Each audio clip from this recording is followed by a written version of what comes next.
Hello, hello la famille, j'espère que vous allez bien.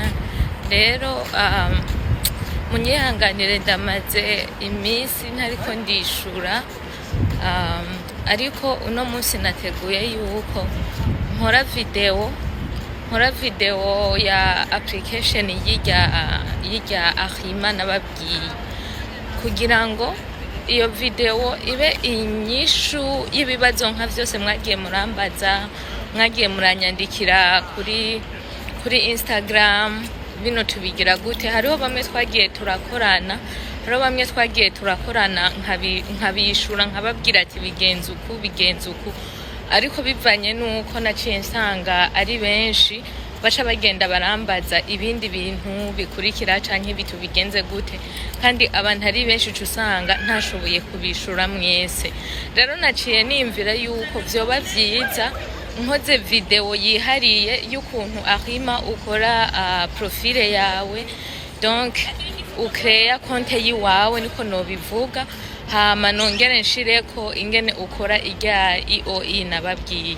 Rero mukurikirane video ngiye gushirako ingene vyose bigenda biragenda, mukomeze kunyihanganira iyo vyashitse nkateba kwishura ama message, iyo vyashitse nkateba kwishura muri comment ibintu mwagiye murandika, ntibiba vyamvuye ko murabizi umwanya ntabwo uba unyoroheye nanje. Ndabakunda rero, dusubire kandi muri video y'ubukurikira. Hello bantu banje, rero iyi application ya Arima ngiye kubereka ukuntu ushobora kuyikoresha. Donc ibintu ngiye kubereka ushobora kubikoresha haba kuri telefone, ushobora kubikorera haba kuri telefone, haba no kuri laptop, ikintu cose ukoresha. Kubera ko hariho abantu bari bambwiye ngo nkeka bidakunda kubera bakoresha telefone. Nanje nkuko mubibona ngiye kubikoresha telefone kugira ngo nawe ukoresha telefone wumve yuko bishoboka kandi ubibone mu nzira yoroshe. Rero nkuko mubibona aha ni muri description y'ikiganiro nabahaye, nca kuri website nabahaye ariyo yiyi, hama nce nifashisha Chrome kuri jewe, biravana nawe ku ruhande rwawe nimba ushaka guca muri Google. Donc izina ngiye kuberekera ko akarorero canke ibintu ngiye kuberekera ko akarorero vyose ntabwo ari vyo, ni ibintu just ngiye kwifashisha kugira ngo ndabahe akarorero, kugira ngo vyorohe, kubera ko nta muntu mfise ngiye kwaplikira ibi bintu. So uraza gukurikirana intambwe ku yindi kugira ngo bashe gutahura.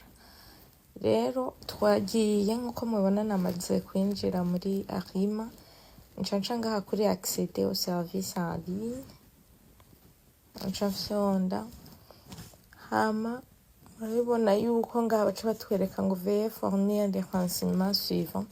Iyo uri mushasha ugomba gucrea compte, ibi vya mbere uravyihoza aho ukacuca kuri créer un compte. Hama aha naho ahacakurikira baca batubaza iyi adresse hamwe na mot de passe. Donc iyi adresse baba batubajije ngaha ni email canke Gmail umuntu aba asanzwe akoresha, adresse email yiwiwe. Donc uyu muntu iyo utayifise ubanza kuyicrea, n'uyu muntu nabanje kumukreera adresse Gmail yiwiwe kugira ngo nze kuronka aho bandungikira iyi code mubona ngaha munsi banditse ngo demander un code de verification. Twagiye namugiriye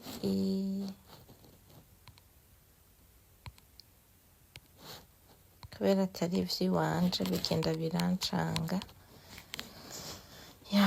Irakoze, ndamwibagiye uwo nyene. Irakoze Gabriela.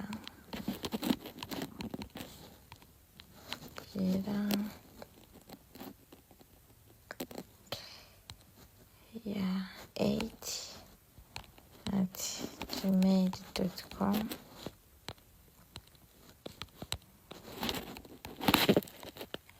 Hama ukaca ufyonda kuri demander un code de verification hama ikintu ukora uca ugerageza ukaja muri Gmail.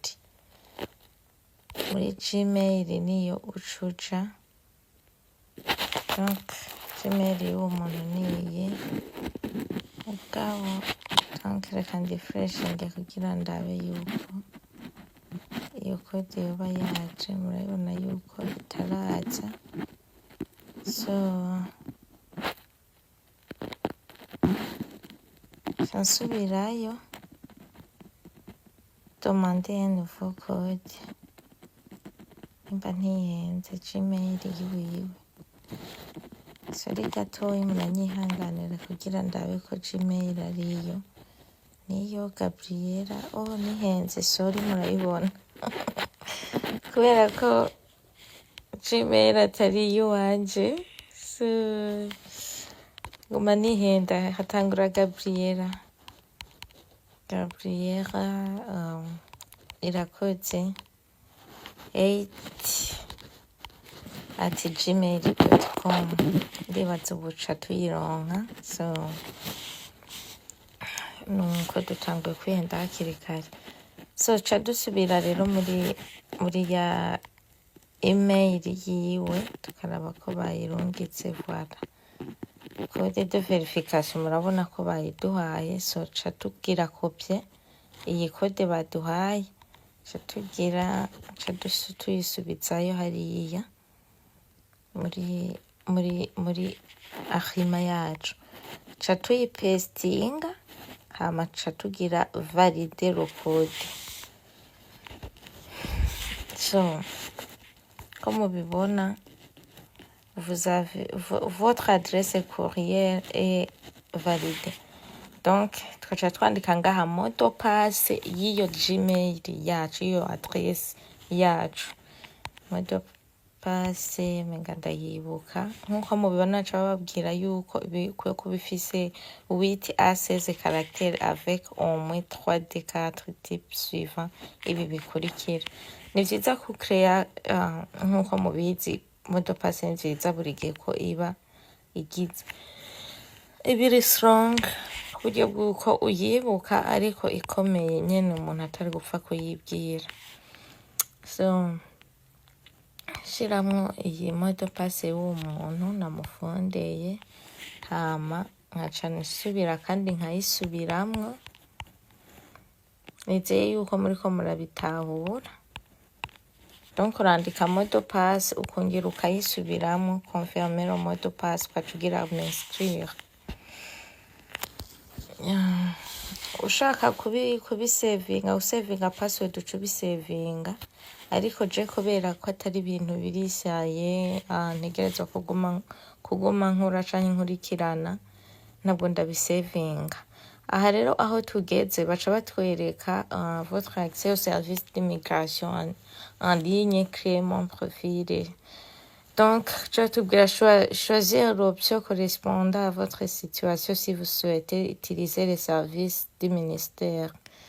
Donc, ngaho bariko barakubwira uhitemwo uburyo ugiye gukora bino bintu. Nimba ugiye kuvyikorera ufyonde hano kuri je suis un individu. Je représente une personne, nimba uriko urabikorera uwundi muntu. Je suis une entreprise, nimba uriko ubikora nimba nyene ubikora nk'akazi canke ufise entreprise ijejwe gufasha abantu bino bintu. So jewe rero cafata ko ndiko ndavyikorera, kubera ko murazi yuko n'umuntu ndiko ndatanga ko akaroro ndabereka, ariko naho uriko urakorera uwundi muntu ni vyiza guca ngaha kuri je suis un individu. Hama murabona ko ca tugera ngaha handitse condition d'utilisation du profil Arima. Donc aya n'amategeko bisabwa kugenda urasoma. Ni vyiza gusoma ibintu bene ibi mu gihe uzi yuko ugiye gukora ibintu birisaye, kubera hari igihe wemeza ibintu ugasanga biraguteje ikibazo. Aha gusa bavugamwo ko ibintu ugiye gutanga bikwiye kuba birimwo ukuri gukwiye. so ca tubandanya harimwo n'ibindi bintu vyinshi muca musoma ni vyiza uca ufyonda ngaha kuri j'accepte les conditions d'utilisation du profil énoncé ci-dessus j'accepte les conditions d'utilisation générale hama ukaca uja kuri suivant. So créer mon profil. Vous devez remplir les deux sections suivantes. Donc ibintu bintu utegerezwa kuzuriza mbere yuko urangiza neza gucrea profile yiwawe. Nom de la famille inscrit dans le passeport. Iki kintu nico kwitondera, ni vyiza kuraba kuri passport yawe, kuri babandi rero mwari mwambwiye ngo mbega ngo birakenewe ko utegerezwa kuba ufise passport. Ego nivyo utegerezwa kuba ufise passport iri valide. Donc uvyandika nk'uko amazina yawe yanditse kuri passport. Izina ritangura kuri passport dufate ko uyu muntu atangura Gabriela, hama izina rigira kabiri Irakoze, hama sexe ni féminin, date de naissance tumufondere ko yavutse 1900, tumugira umuntu akuze gatoya 1982. Yeah. Hama murabona uko bitondetse ngaha munsi. Vous devez respecter le format. Umwaka, ukwezi, umunsi. Donc tumugire ko yavutse mu kwa kabiri, kano gashiramo uko nyene kwa kabiri, umunsi. Okay, yavutse reka kugira ngo bino bintu vyuzurize neza havemo iyi rouge.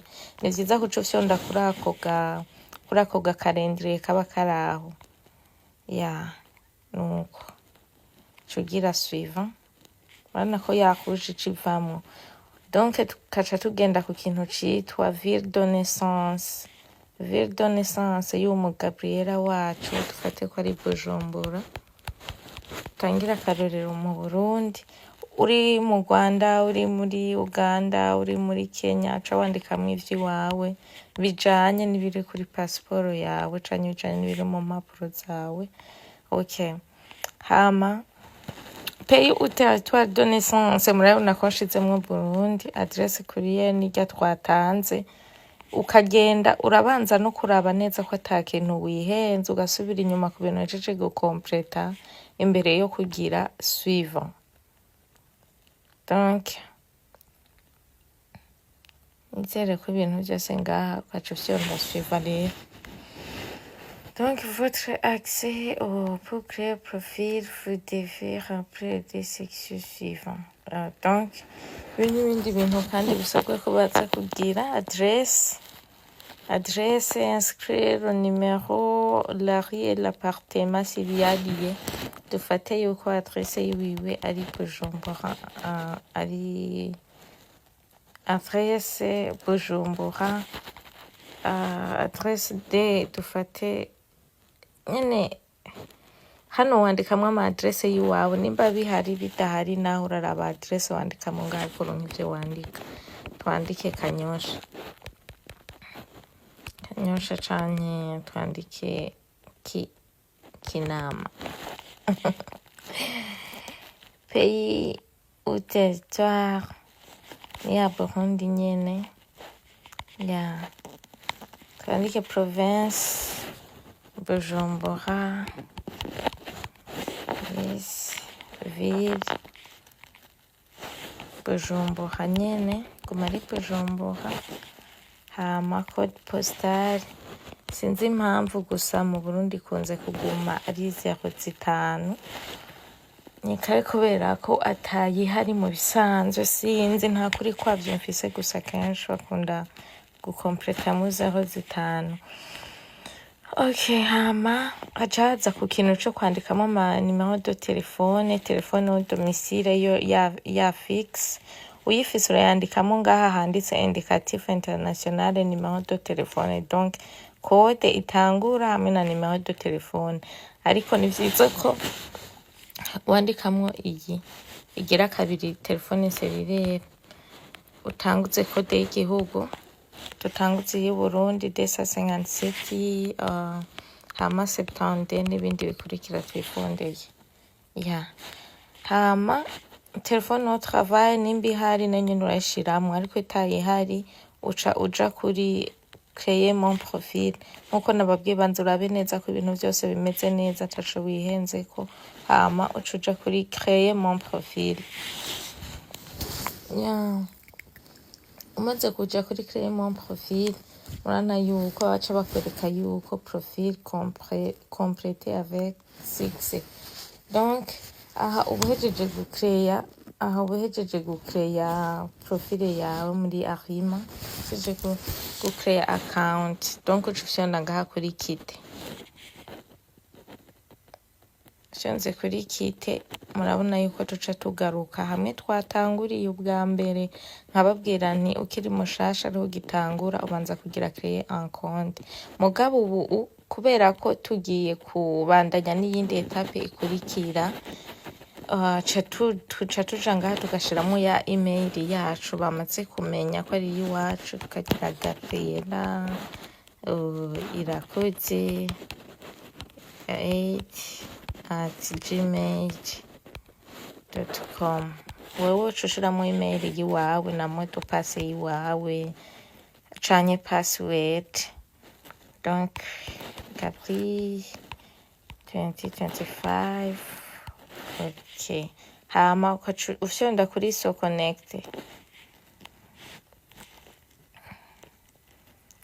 urane ko guma binzanira save password gabo ntabwo ndabikeneye kubera ko murazi yuko bitarisaye ivyo ndiko ndakora ndiko juste ndabereka ingene babikora ariko wewe ni vyiza kubisevinga kugira ngo ibintu vyose ube ubifise donc ngaha nkuko mubibona tumaze kuhashika baca batwereka vous n'avez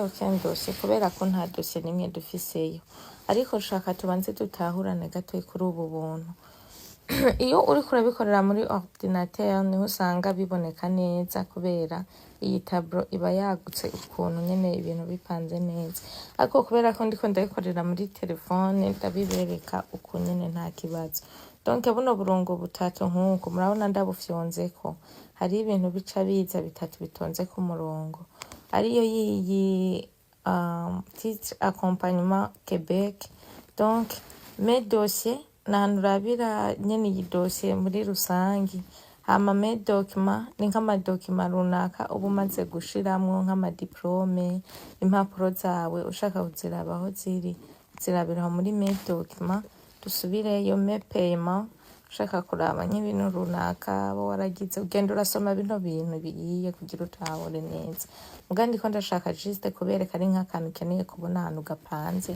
naho donc tukaca tuza ngaha aye iyi ni ya profile yacu hama aha naho centre de message mu gihe hariho nka message bakwandikiye muri iyi procedure uraza ukayiraba ngaha ari ico bakubwiye ati kino waracibagiye ukirabira ngaha muri centre de message ari nk'ikintu bakubwiye runaka canke ari message isanzwe bakwandikiye ugirabira ngaha sorry hama aha kuri kano kantu mengana ka agenda nako na kantu kitwa mes rendez-vous ni ukuvuga nimba baguteguriye rendez-vous runaka ugendamwo canke nimba ari biki programme runaka baguprograma rendez-vous ziwawe ziba ziraha canke rendez-vous bamaze kukwandikira zose usanga zitondetse aha rero nuko tubandanye rero tuje kuri mes dossiers kubera murazi ko ari dossier dushaka gukora